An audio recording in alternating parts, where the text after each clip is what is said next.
All right.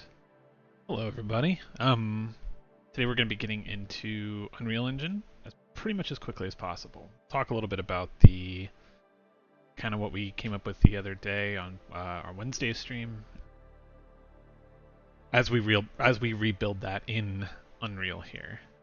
So I'm going to create a new project file, project name, Extrat RPG. What's likely going to happen is that when it comes time to start like putting this out and testing it, we'll export all of the important bits into a new project file with a correct name, etc. We'll go ahead and create this. There's a couple of things I need to do to start it. You can see region to share is betraying me a little bit here and showing stuff it shouldn't be. Yeah, Wednesday's stream was pretty productive. We got a lot of the sort of bare bones information displayed, which I think was very important. This is a new file. I've got some tech things coming up. There we go. Right.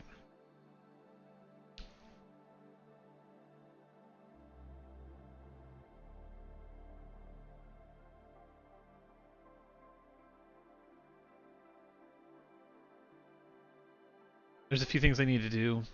This is something that you can also take a look at if you're working on a lower end machine. I'm kind of on like a mid-level laptop right now. There's a couple of things I need to take a look at for now. DirectX 12 is absolutely up. It doesn't work very well on my machine here. This is also Unreal Engine 5.4.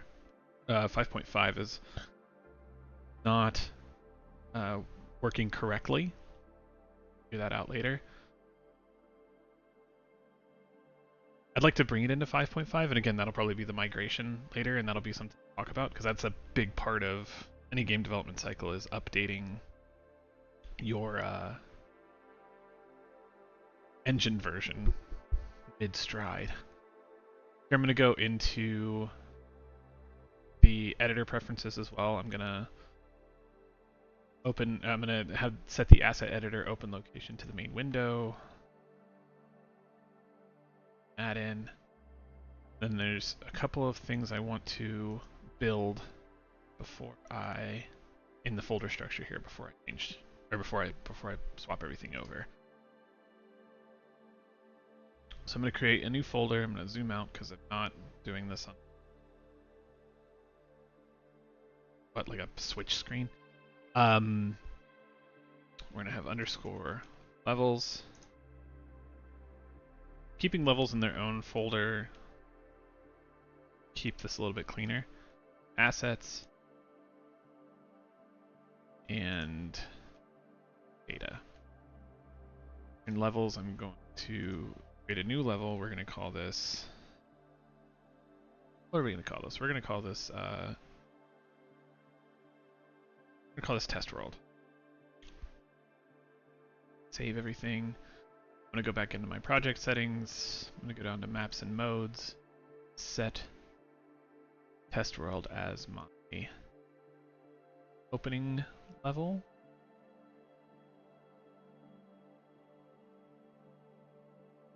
We'll come back and change out the game base, and then we'll also do some advanced input stuff as we get into the point where we can actually do that.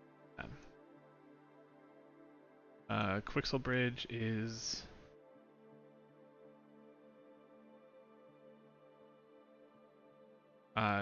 absolutely not engaging with Fab if I don't have to. Test world is entirely blank. That's great. We'll keep that for now.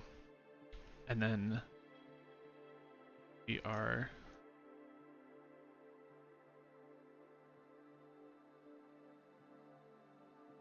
data is where we're going to build out our... So you know what? I might make this assets. They already have the filter set up. Assets will be here. And then data will be here. Of our prints. We're likely going to be doing most of our work today in Blueprints of just like setting out our windows, getting everything organized, doing a little bit of a rebuild of what we did in Miro. I have Miro open in another window here, so I can take a look at it. I feel like the project file's in a good spot, so I'm going to go ahead and restart.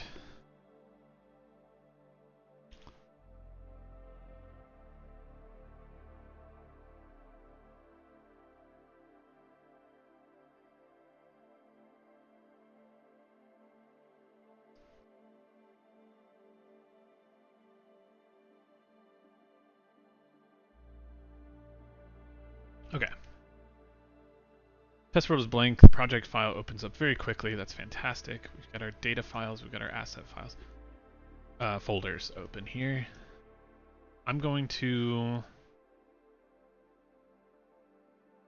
get a new blueprint.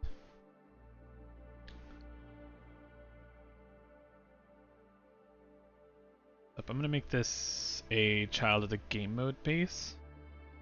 Let BP score Mech game mode.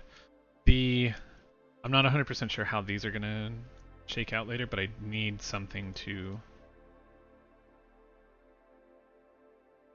keep an eye on or I need something to reference eventually. For now, we'll leave it as the original game mode base so we can play around with it here. Okay. So the way I've kind of been envisioning this is that we would have a primary HUD blueprint, essentially, that would do a lot of our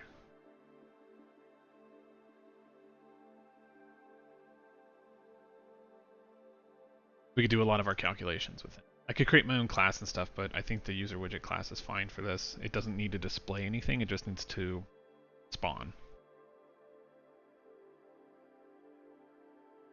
We're going to call this HUD score, I don't know, we'll call this HUD underscore DM. Save everything here. Open up our HUD. I'm going to go in here and I'm going to set to always save on compile. Animations will eventually do something with, but for now I just want to get into the graph. I'll leave construct. I'm going to try not to do ticks as much as possible. Happens. Okay. Drag this off to something to... Alright. Now we can start defining our primary game manager here.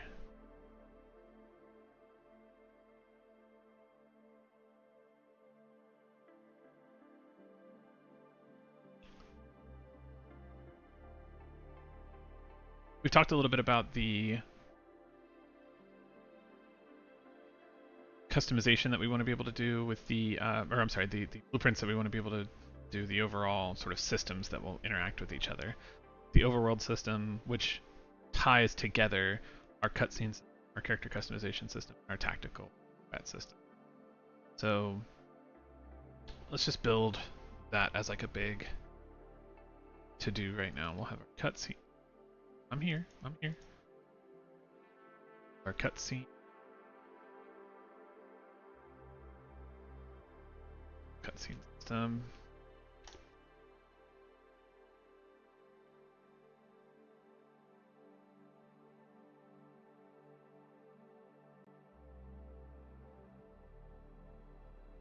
Our customization system. Have our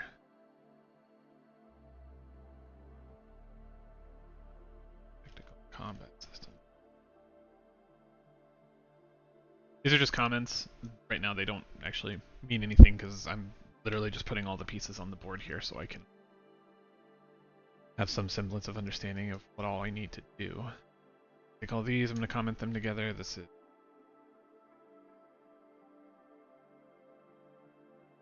technically probably be referring to these as layers from now on.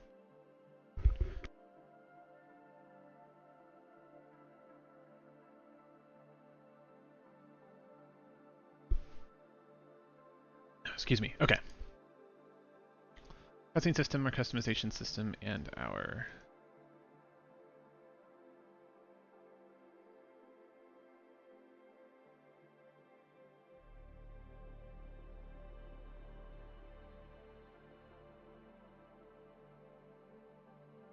What I didn't think about was fine.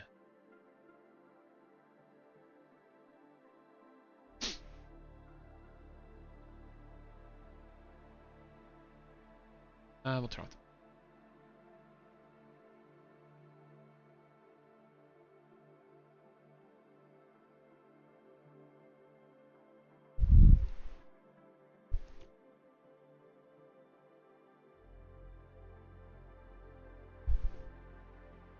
Okay.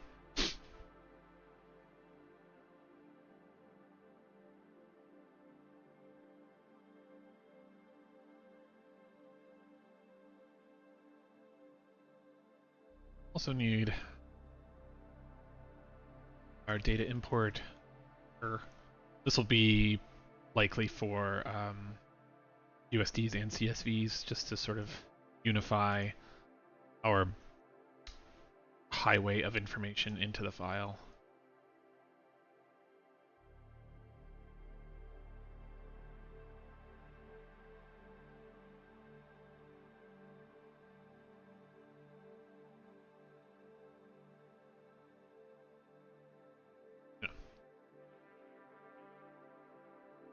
Okay, this is the big strokes of what we sort of decided on and came down to on Wednesday's stream. I think what I'm going to do is I'm going to pop on mute, groove to some music, build this out a little bit more, and then we can come back and talk about it in 13-ish minutes.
take a couple minutes of a break. Let's figure out what we want to do next. Kind of let our brain load up on this while we. I'm gonna go get some water and or coffee or both.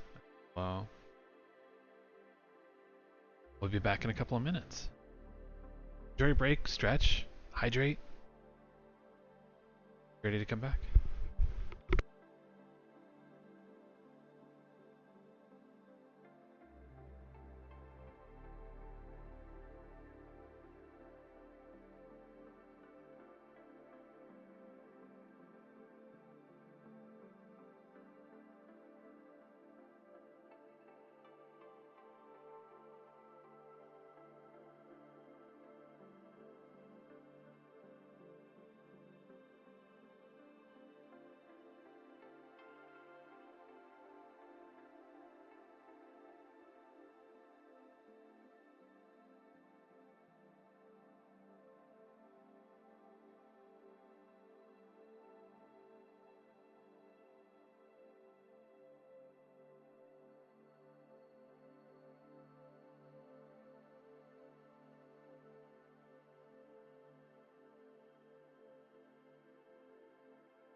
Probably helps if we plug your microphone back in. Okay.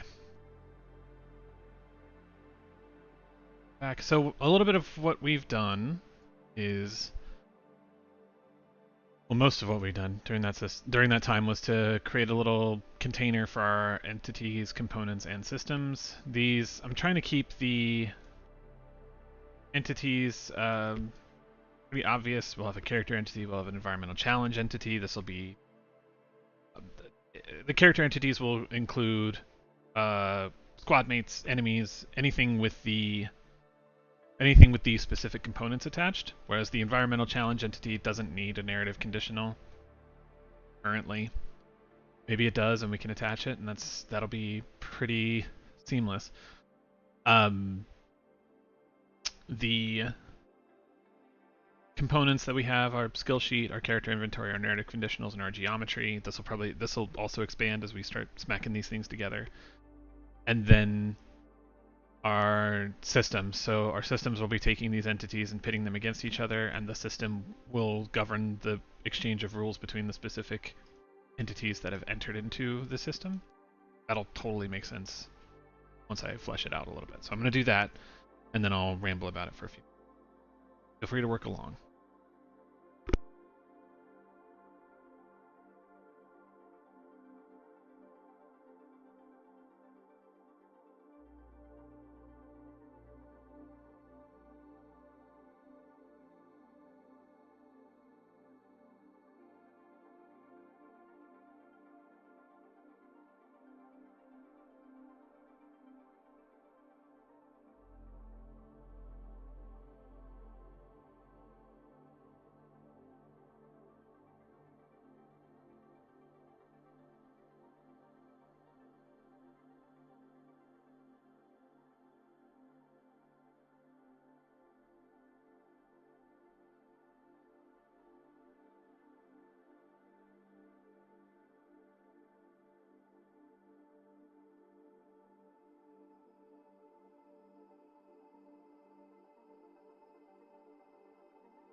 Okay, a little bit of what I was talking about here was to have the different systems be combinations of smacking two entities together.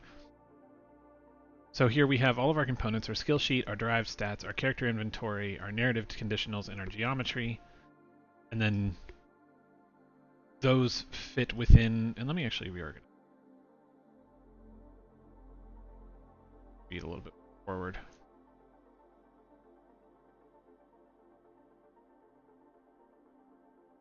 So all of these components fit into different orders and within our, I want to say, our different entities. I only see a couple, to be completely honest. Our character entity is anything that is alive and can track narrative conditionals. That's NPCs. That's our companions. That's our enemies. That's our bog standard NPCs that have no real interaction with us. For the most part, we aren't going to see that many of those because of the way that the overworld works. It'll just be a menu of interactions that you can choose from. So anybody who's not within that space may not actually exist, for lack of a better term.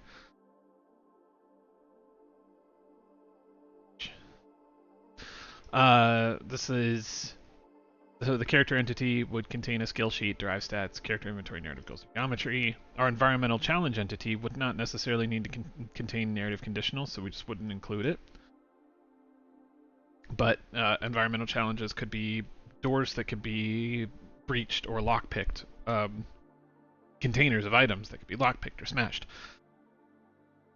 etc.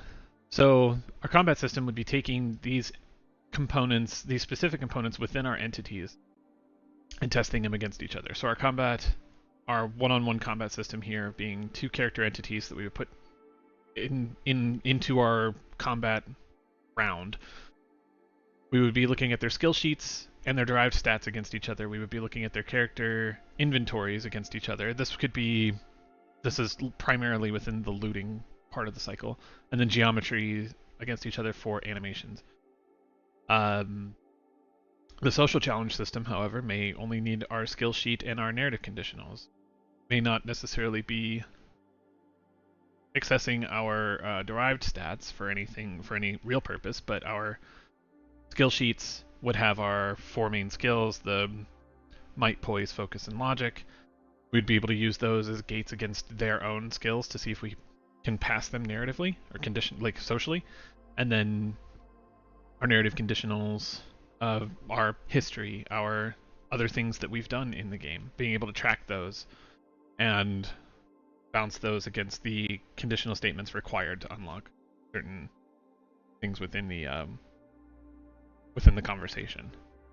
The conversation may be its own entity as well. Take a look at that. So, for example, for our environmental breaching system, a door that can be busted down, we would need our skill sheet against their skill sheet, or our skill sheet against the door's skill sheet, which would be the door's might, in this case. The derived stats of the door, which would be the health of how much damage we do to it based on what damage is allowed through based on skills. The character inventory, I think in this case our inventory isn't as important as the door's inventory, and in this case I don't actually think the door's inventory is that important. No longer there. And then the geometry to hook animations onto. But our lockpicking system, see here we are going our skill sheet to apply our skill directly against the skill sheet of the container. We don't necessarily need to track our derived stats, but our character inventory and our geometry. So our inventory, if we were to move, we're moving something from the inventory of this into ours, so we would have access to both. And the geometry between the two if there is an animation. Environmental challenge entities don't necessarily need to have narrative conditionals. They aren't sentient within the world of the, well, I mean, they could be, but if they are sentient, they're very low-level life forms within the world here. So any narrative conditionals that we would track based on whether we opened a chest or not would be tacked here. So maybe this is an if. This is a maybe. Because then we could say we've opened this chest. So these are the kind of these are the systems that I currently can think of. These are the entities that they would be smacking against each other, and then these are the components of those entities that would be doing most of the narrative work.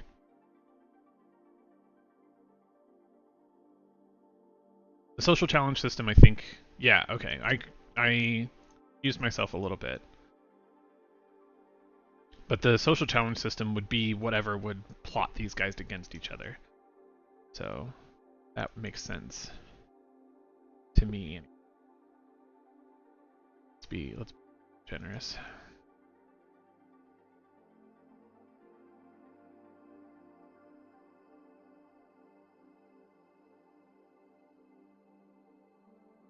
All right.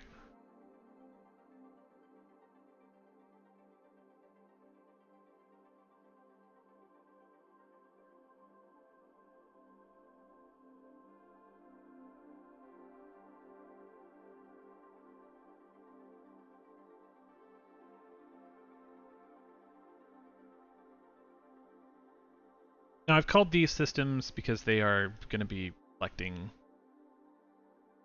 a lot of these. So let's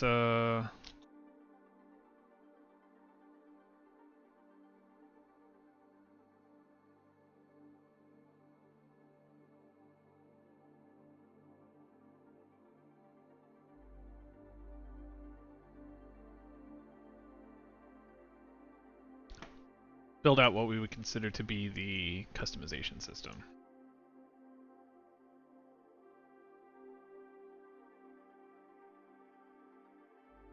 I'm going to grab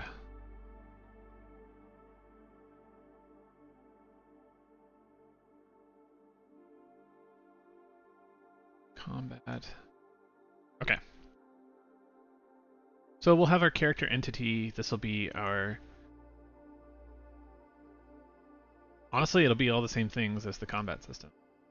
Truthfully. We'll need... call this.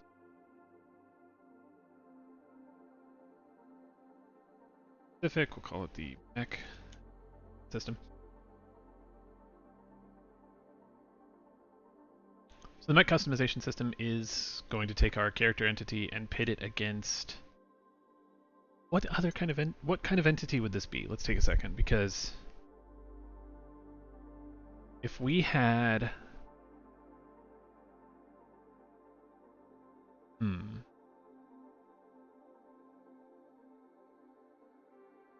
This is our character, and we're pulling information from the inventory of the... Honestly, from the inventory of our character. Or of the convoy.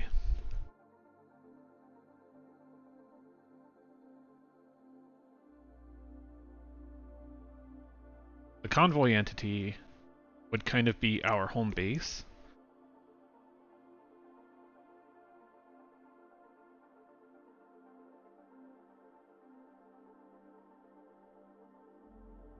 And I say kind of because I softball all of my language. It would be the home base. Home, and all that would really include...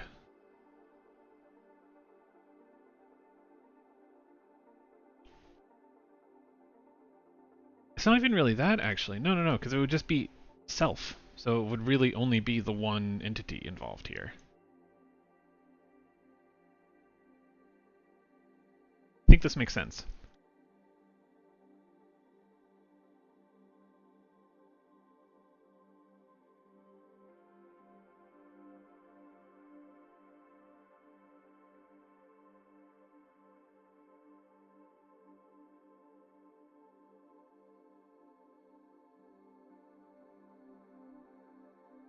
Yeah, this is the kind of shit that you don't think about until you're implementing it, and then you have to go, oh wait, yeah, that's right. Other stuff to think about.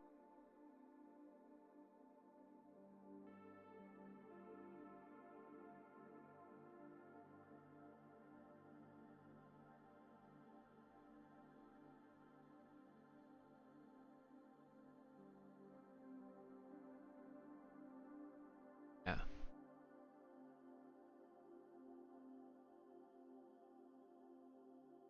and we'll label this. Call this.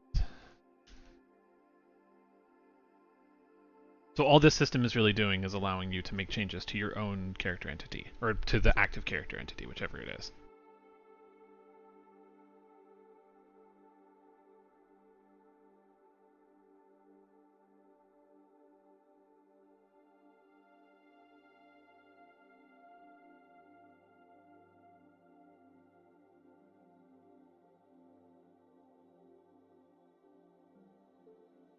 Again, here we don't really care about your narrative conditionals. We could maybe be persuaded to give a shit at some point, but as it currently stands, don't really need that information.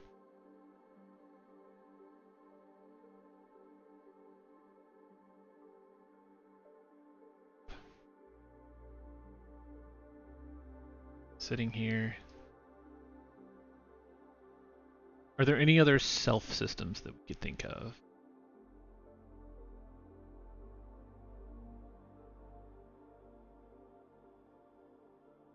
Say maybe healing? Healing be a self system?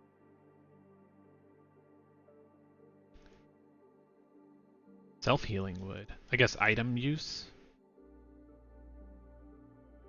But that could be part of a combat, that could be part of a... Yeah. I think that's...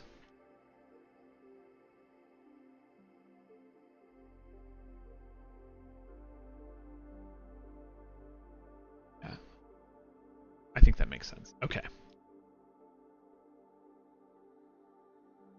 Fix...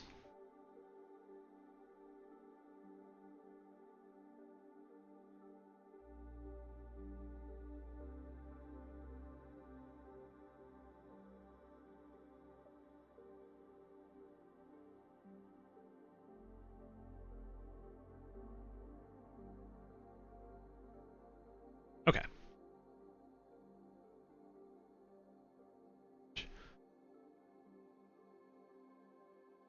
The Mech customization system would be character entity against self.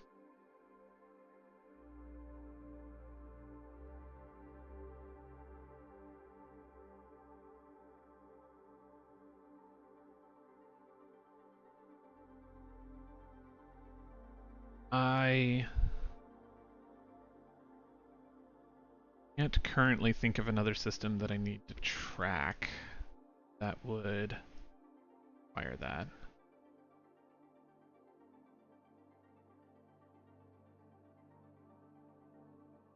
Space between system and two. Let's just say there would be. Let's call repair as a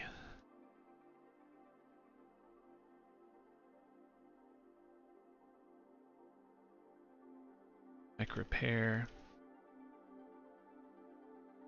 Takes our character entity.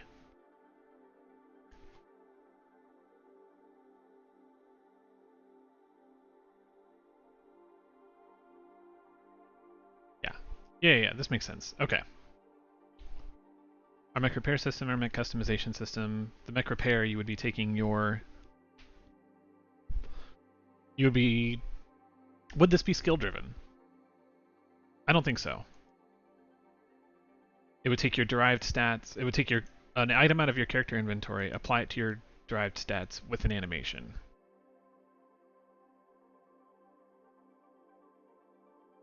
I think that's the best way to think about this.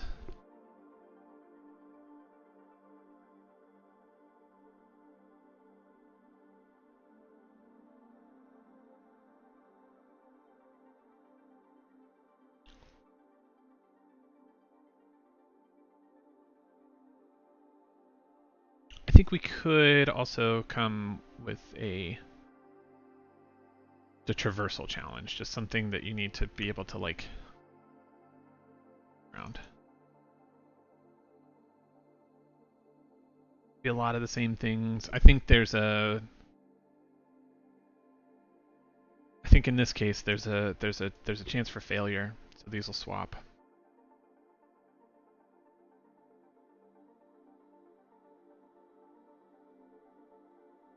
But I think there's also a chance for... Okay. what I'm thinking of here is if you've ever played Pillars of Eternity, they have those sort of like narrative screen, like those choice screen traversal challenges that you need to make it through. You need to dive into a pit of water and get to the other side, and you'll use your skills to do that. You can also I have a grappling hook that I'll throw up there. Whatever. So you can pull something out of your inventory to make it to make the challenge easier. You have the skill sheet that you would use to bounce your skills off of the skills of the challenge, and then the geometry itself. I think in this case, there might. We'll leave it. We'll leave it for now.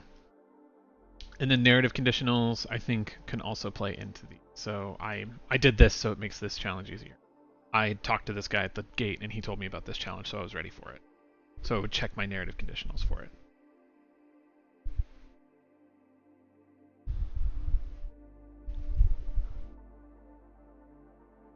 Which I think means that the environmental challenge entities track conditionals.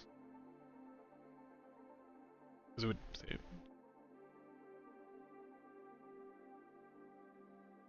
Yep.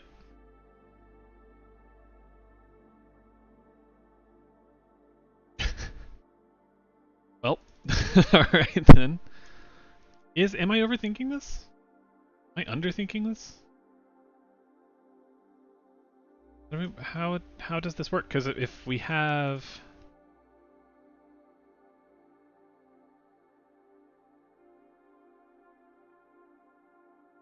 environmental. Okay.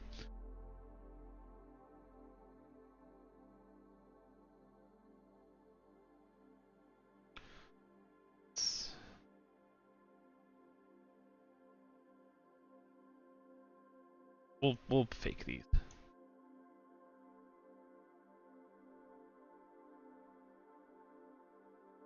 I think in most cases here.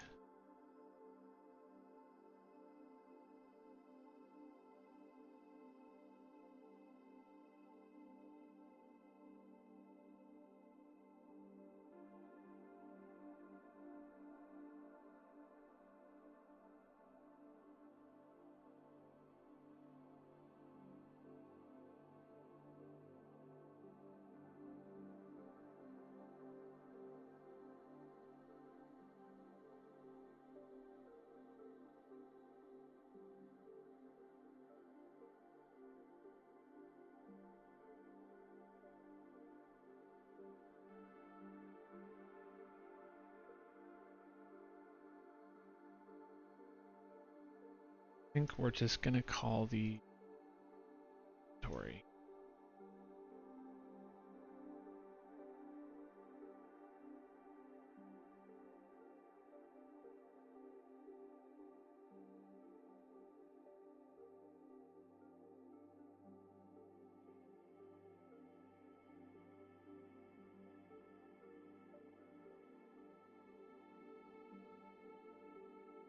Alright, alright.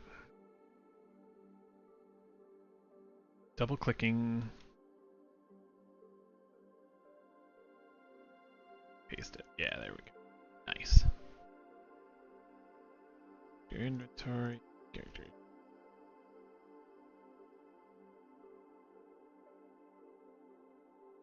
Right, I'm a couple of minutes over on my break. I have like a bot or something. Kind of notification. My ADHD ass time blindness. Okay. We'll take a 5-minute break. I'm gonna go walk around, get some blood into my legs. I stand at my desk here, and then ready to come back and ramble about these a little bit more.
future archaeologists are going to look back on things like this and be like, oh, Roy, you have terrible time management. And yes, I do.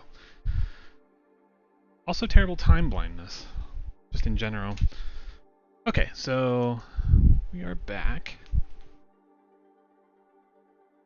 Mouse to connect here. Come back into our work frame. Okay. So what we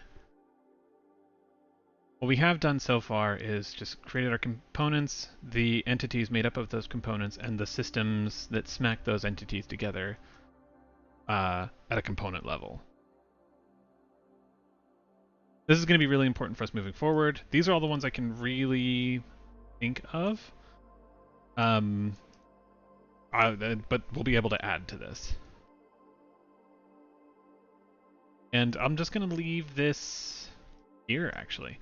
I am going to save it, because I've done that. I'm going to compile it. There's nothing to really compile. Doesn't really matter. But just to have it.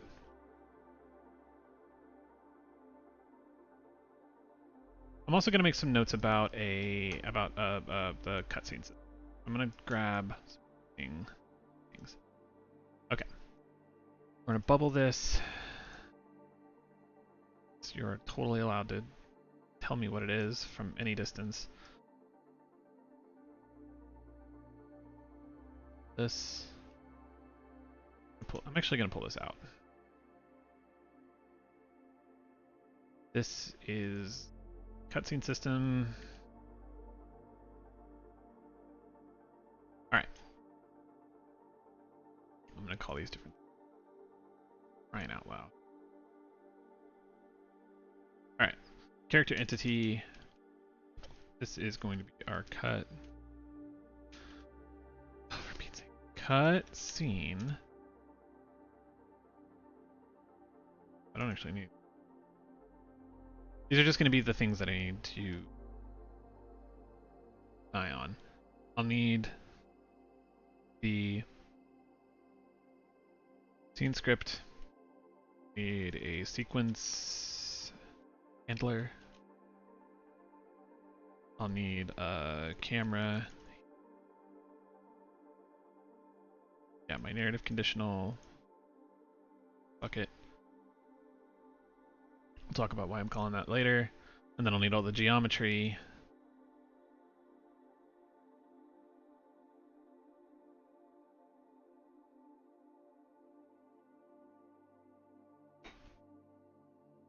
I'll also need... I'll need a scene handler as well. I'll need something that says, okay, this scene is available and happens here. Yeah.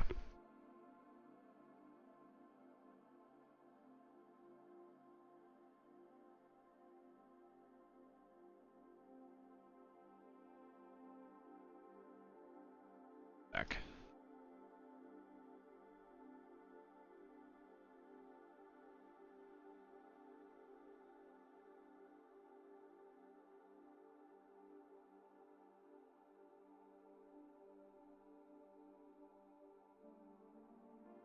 Call this game flow.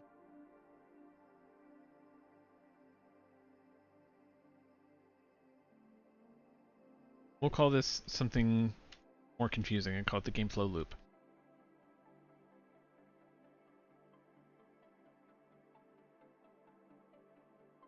These systems interact within themselves and are strung together by each other. No, they interact with themselves and then are strung together through a third system, which is the overworld. I think importers do need to talk about that, but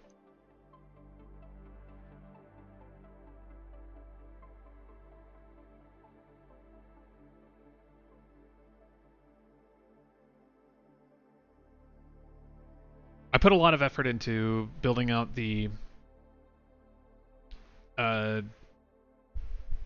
traversal and like lockpicking systems and stuff just now, but I'm not even sure how those are going to be presented. So we should probably focus on presentation a little bit. So I think as far as the game construct goes, I think we would want to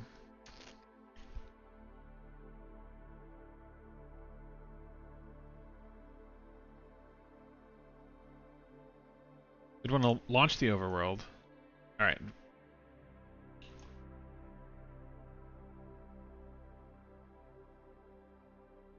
It's gonna take me a minute.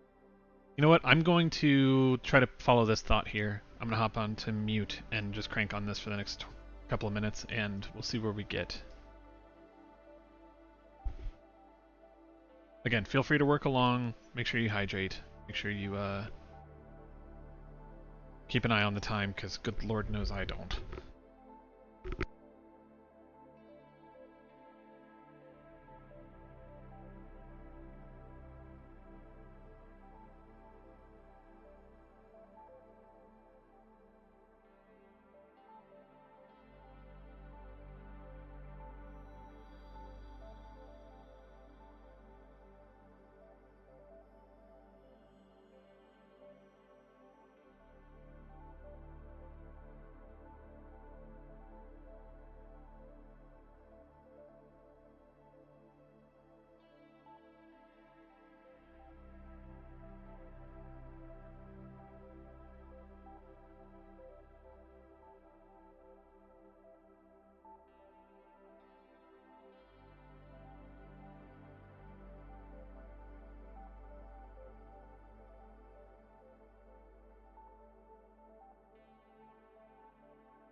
Okay, we've got a couple of minutes here, so just want to kind of go over where I landed with this. When the game launches, it launches into the game mode blueprint, which will be here. This is going to contain the data,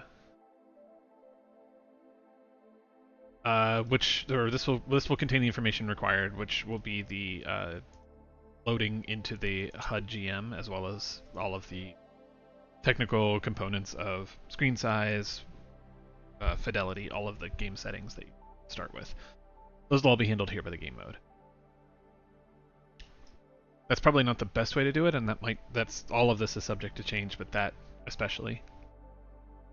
Then it will load into the Game Master HUD here. This is going to start making the decisions about where to shuffle the viewport. So the first thing it'll ask is, was new game selected? And if it wasn't, and this is off of the main menu, so let's actually create that.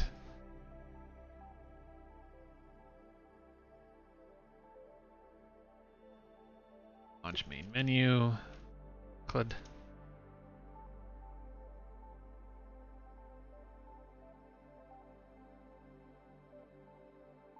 I'm sorry, we'll call this start menu. Launch the start menu HUD, and then from there it'll ask, is this a new game? And then if it is, it'll shuffle it up to the character creation blueprint. Once you're through that, the character creation blueprint will also house the opening cutscene data and your ability to select your origin. What that does is it pushes that data into the overworld data. So it says, okay, based on the information of where you are and what your selected mission is, we'll prep the overworld data. The overworld data is really just going to be a handler for every part of this moving forward, and it may likely be housed here in the Game Master. It may likely be housed in its own blueprint. These are decisions that we'll make in the future. But from now, the overworld data can push to the overworld handler, which will be the display. It will actually display the overworld with the menus and the selectable widgets and scene, or it will launch the cutscene handler, which will create and display the sequence that's being selected for this, as well as the script data and everything else. And then or it will launch the combat handler, again based on whatever you've selected from either loading your save file or from the overworld itself. If you're coming right out of a save file, it'll launch directly into whichever one you're going into here. If you're loading from character creation, it will be whatever flow we determine when it comes time to start collecting all that information. From there, the different handler blueprints can be launched. These are the character creation, the combat handler, the cutscene handler, the mech customization handler, the overworld.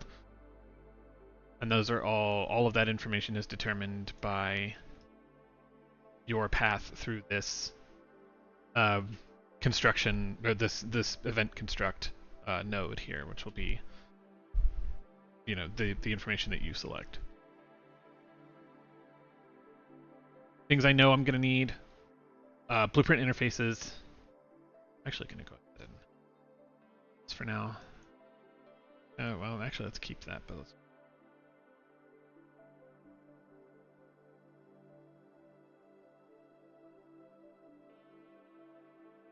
we'll need blueprint interfaces to have all of these major blueprints talk to each other. I'd like to keep it pretty low profile for the most part. When we get into how we're actually going to display the HUD, that will be probably all housed in here within this designer panel, because it's going to be, this is sort of the central location for all of the data to pass through. So it makes the most sense to display it directly out of here. Makes the most sense to me anyway.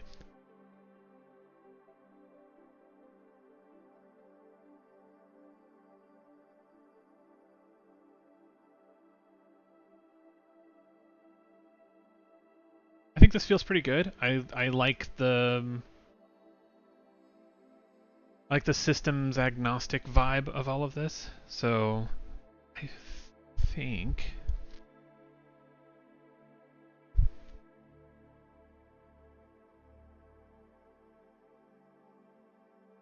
good to call this here.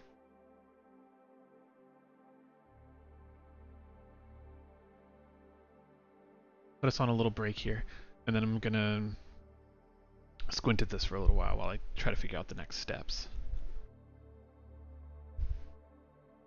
Go and get something to drink, stretch your legs, move around, look out a window maybe, look at something further away than your walls for a second, and be ready to come back.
Okay, I think we can take some time to build out a list of blueprint interfaces that we'll need, or we call it a day today.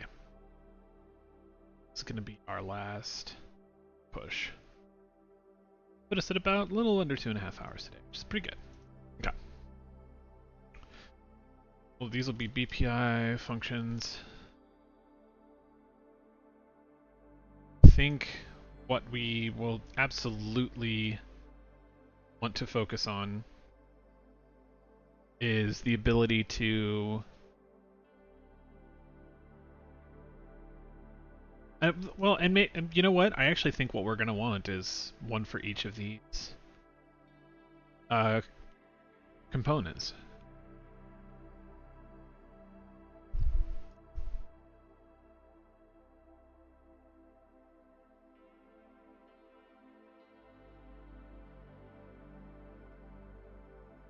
We want to be able to, yeah, we want to be able to reference this data as needed.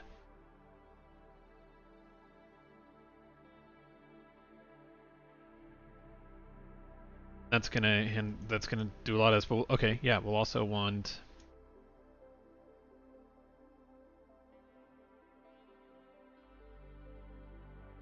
if I could spell right, scene data, and we'll want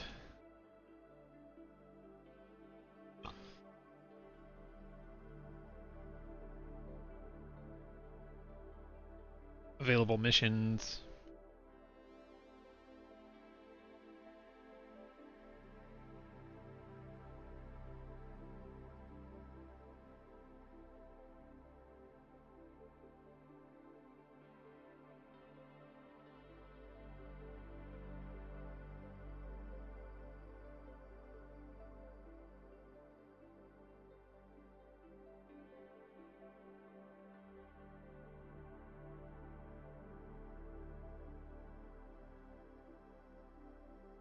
You know, we'll call this mission data because I think this is also going to be selected mission and yeah. So I think the available missions will be calculated here in the Game Master HUD. Doesn't necessarily need to push anywhere, as far as I can tell currently, but we'll be ready to expand on this BPI.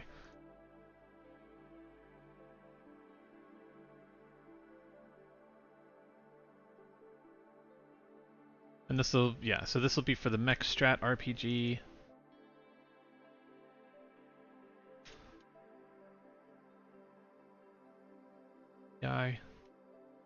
Specific.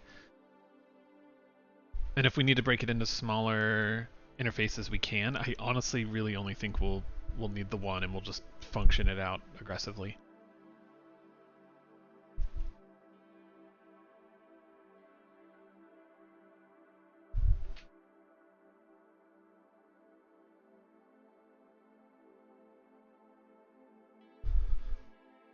I do think we'll need animation data. So this will be on geometry.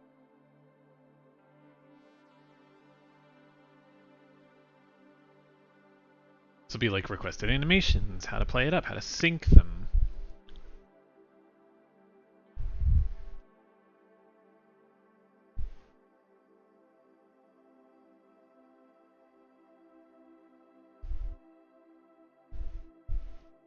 Similar to our front mission Fire Emblem references, I think we're going to have the attack action be selected at the top level of combat, and then the zoom in will bring us down to the two models, which we'll need to pass animation data to say both play these at this time within. It will be a sequence, I think.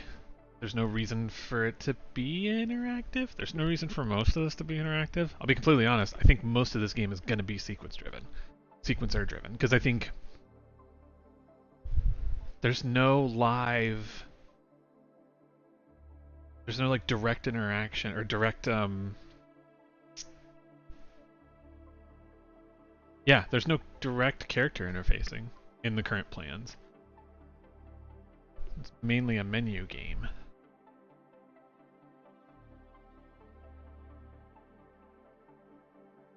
Yeah, map traversal would be select, like,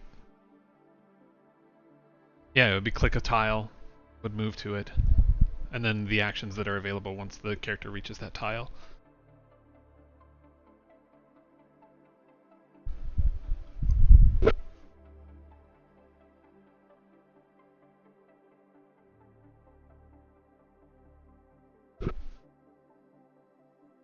I'm gonna change scene data.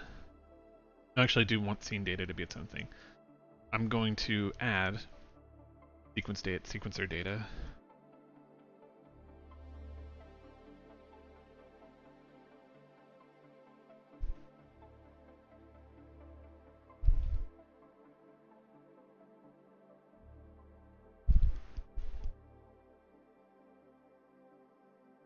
So we would have essentially the combat sequencer. I should list this somewhere. Thinking of it. I'm gonna pull this down here for now.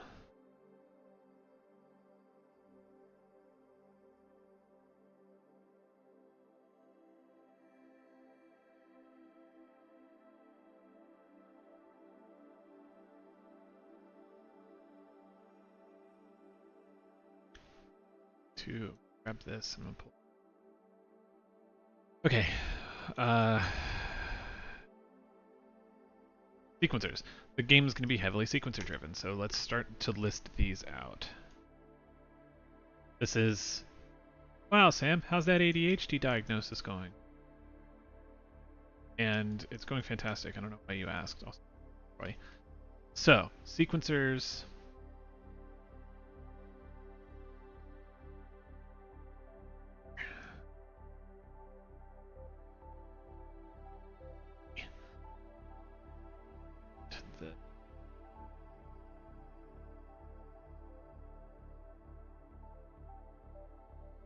Bubble this, and this will be...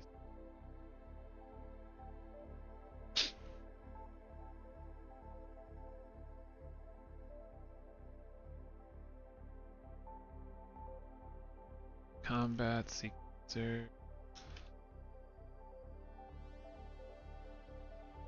And so it'll have the two kind of animation threads, which will be action, and I'm gonna... This will be a visual representation.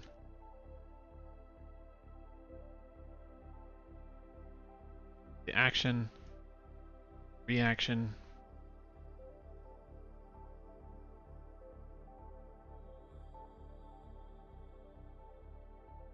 these will both be dynamic.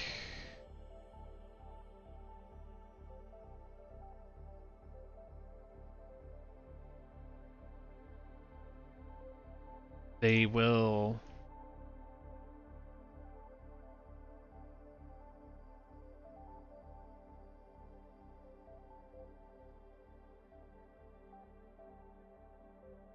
let's see, the components will be the...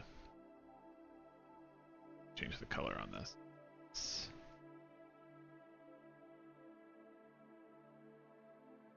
Box, okay.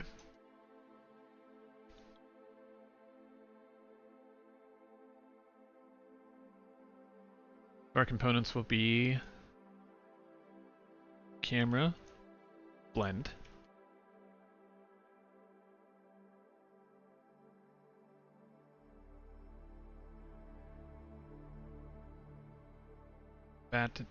batant A, and combatant B.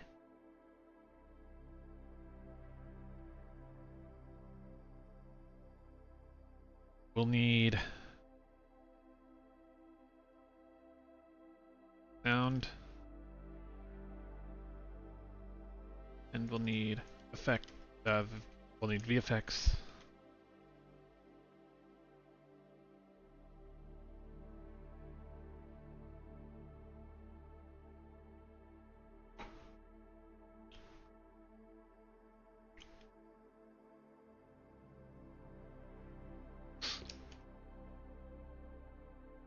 And I think we're gonna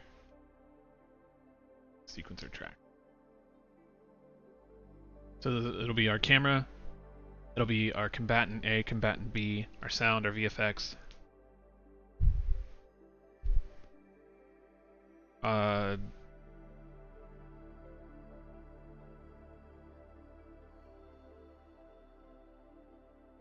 And or split.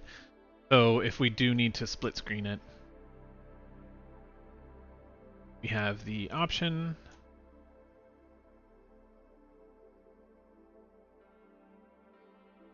I want these to be different colors, so I'm not go. Okay.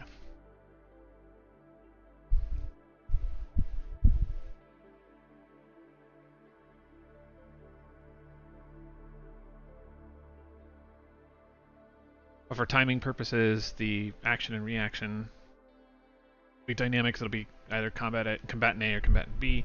I think at any point, combatant A will be the attacker, combatant B will be the defender. Those are dynamic placements. Combatant A won't necessarily always be the playable character, nor will combatant B always necessarily be the enemy.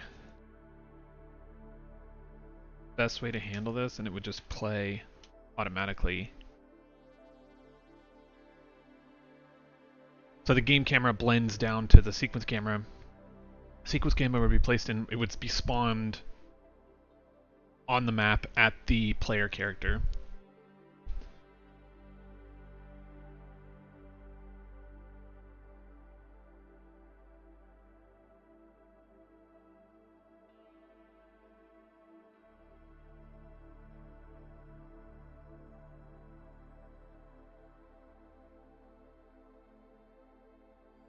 Let's see.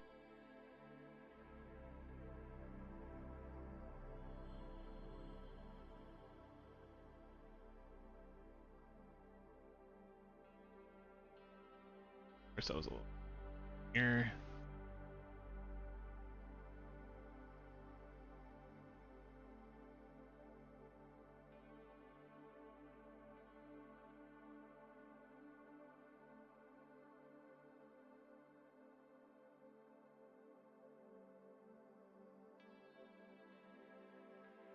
Come on.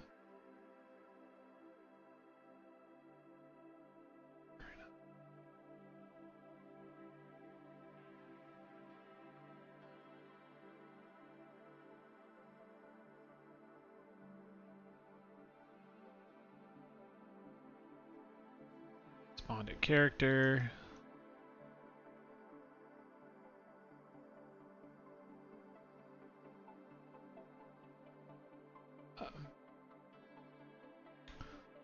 Spawned at player character.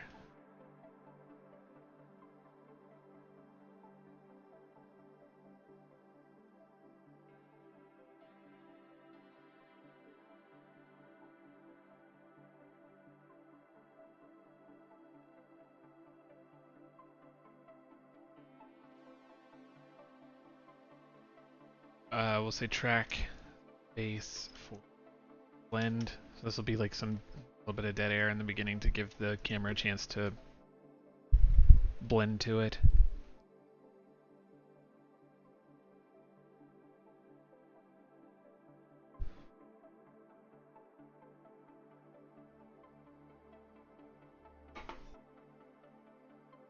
It will fade.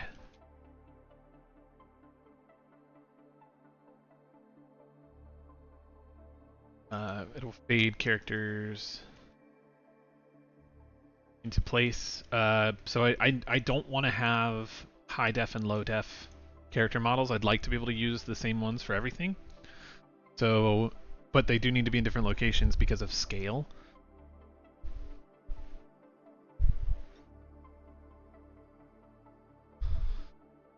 I think what could be kind of fun would be to have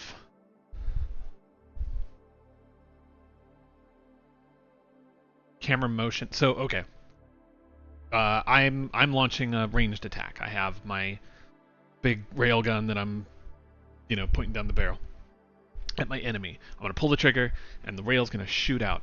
the camera could follow that rail down dynamically, floating uncut. You know, there's no camera cuts here. And I will track that over to the enemy, watch it hit, watch the enemy react. They guard or they stagger or whatever. Fucking explode. I think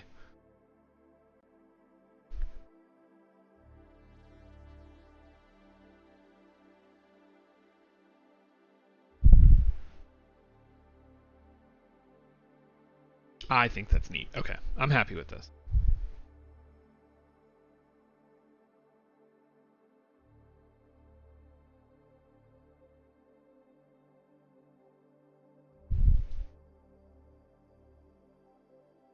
If we spawn it at the player character, that gives us...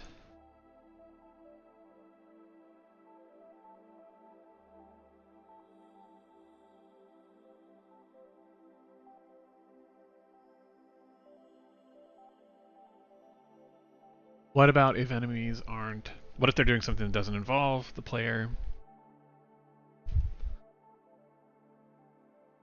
Let's...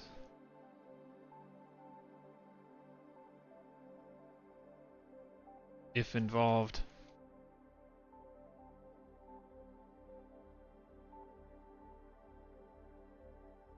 If the player is involved in the action, it will spawn this sequence on the player. If not, it will spawn it on the instigator, so whomever is doing the action. So if the healer is coming up to heal their friend, it will be on whomever is...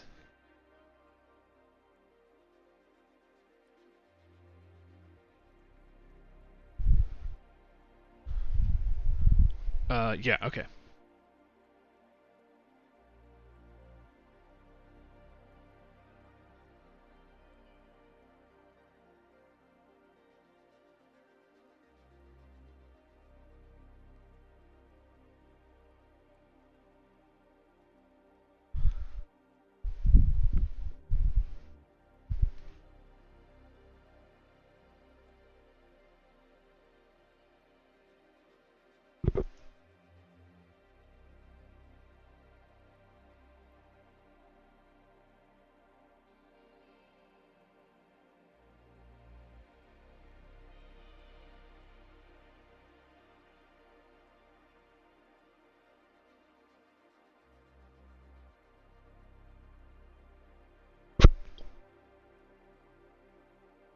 If the player, yeah. So if it's enemy round, action being inflicted upon player, the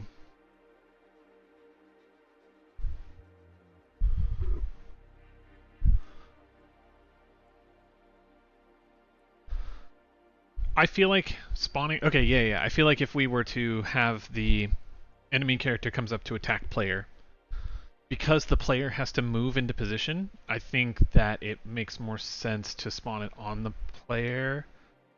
If we spawned it on the enemy that's coming into attack, the player character would have to move into position. Have to fade in at a different spot than you might have saw it on the map. Confuse things. I think the player placement should be, because the player has more control over that. I think that should be the source of truth for whatever we're doing there. Especially because an attack is such a, it can be a little bit of a heated moment. This doesn't mean anything right now. I'm gonna come back to this when we're implementing it and be like, what? But there we go.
I think this makes sense. Okay.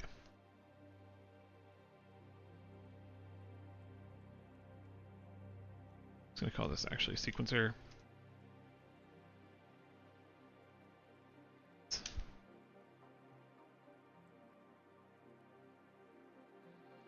Call that combat sequence.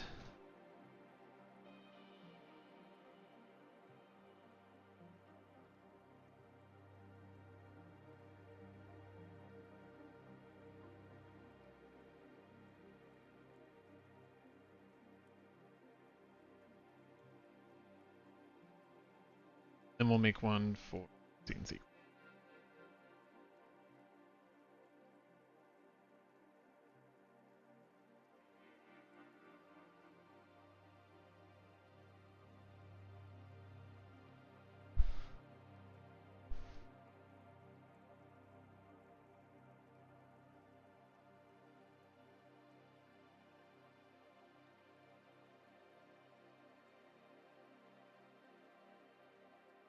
Here we'll use events when possible.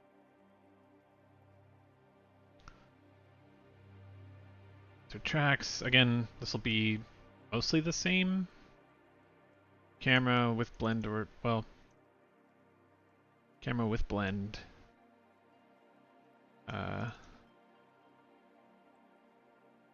A. You know what? We're actually going to call these just units.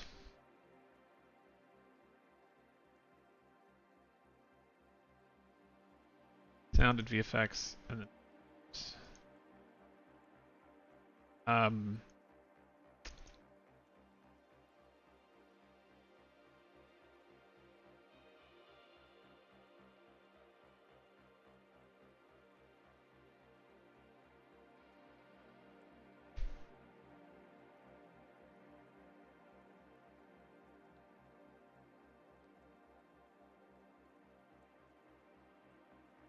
I think here we'll do cuts. We could do this as like a big. Okay, kind of how I see it is each sequencer would be a container of pieces, just like literally all of everything else here, which would be a.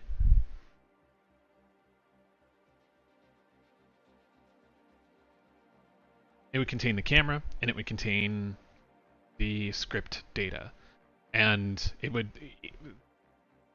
within that would be also containing smaller sequences that would just be shots, which would literally just be camera angles.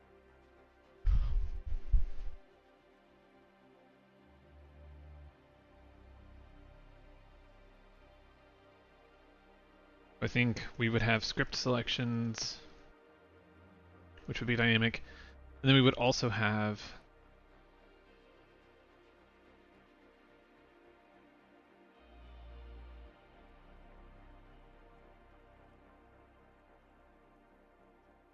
camera angles that would be selected ahead of time that we would be able to shuffle between. And it would essentially be building out. Yeah, it would be building out these cutscenes using these pieces of script, camera angles, and the involved characters.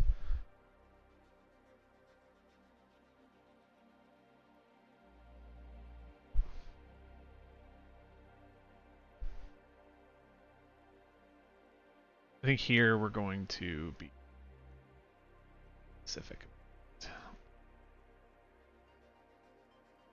Bottom, and then I'm going to work on the flow a little.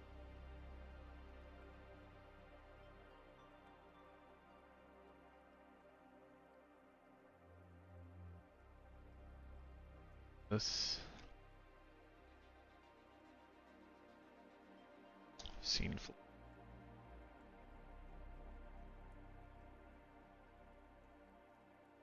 I'm going to break my own rule.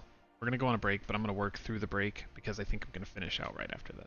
But if, yeah, if you'd like to take a break, give me 5 minutes to put this together. We'll come back, we'll recap everything, and then we'll close out for the day.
Okay, do a little cleanup pass here. The parts here I feel really good about covering today. We got kind of the overall basic game flow put together as far as how the game loads in. I think, again, none of this is going to survive first contact with actually implementation or with actually implementing any of it.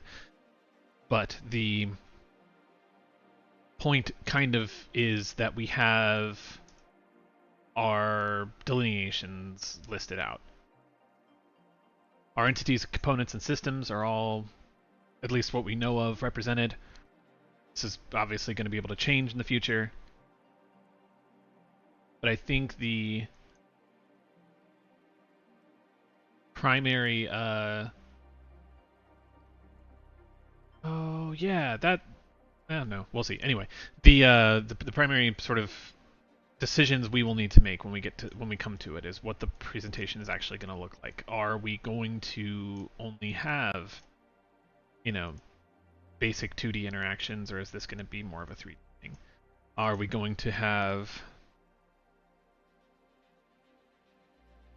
the animations and things like that are going to be decisions we're going to need to make in the future? Really what I'm trying to say here. But right now, I think what we currently have is good enough for us to start on. I think our first job next week will be to break down our toolkit and really define what we need our toolkit to be able to do and what we want out of it. If we can be really specific about that, we can start building it. The toolkit is going to be the main thing that we're going to be able to sell this on. If we have a toolkit that's strong enough to say, give me 3 days and I can create a combat map, a sequence to flow out of that combat map, and then another combat map to flow out of that sequence. So 2 combat maps strung together with a cutscene. And if we can drop all of those and have them launch out of the overworld, I think we'll be in a really good spot. That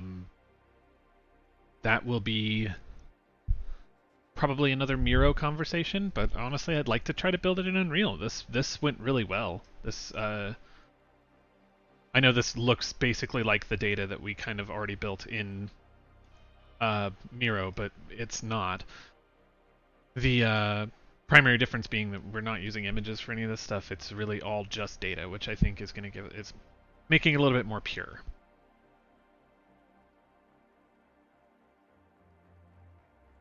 I would like to also do a stream next week on writing the script for the devlog video. I think that would be kind of an interesting process to capture. It's all part of this. So I'm trying to keep as transparent as possible for everything that we have, and we'll keep going from here.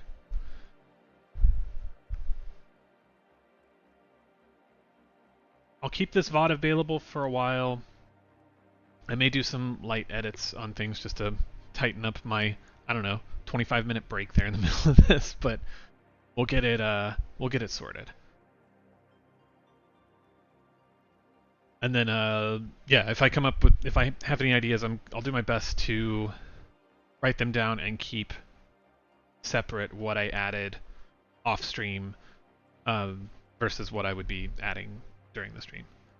Keeping the stream alive is more important to me than I think really pretty much anything else here, so we'll see what happens. Priorities may shift over time. Feel free to drop a comment in here if you have any kind of questions about what we're doing or any basic ideas.